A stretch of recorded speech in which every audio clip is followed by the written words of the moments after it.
रख रख त्या रानातून थोडं पुढं जाऊ गड्या, पाऊल थकलं नाही गड्या, पाऊल थकलं नाही.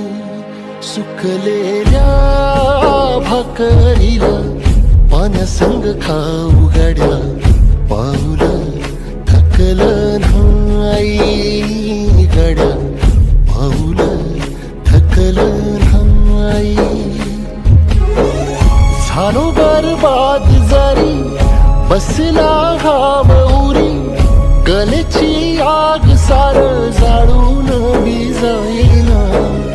अडला घास असा काळा वनवास असा, पण ह्यो ध्यास अजून बी माग राहीना.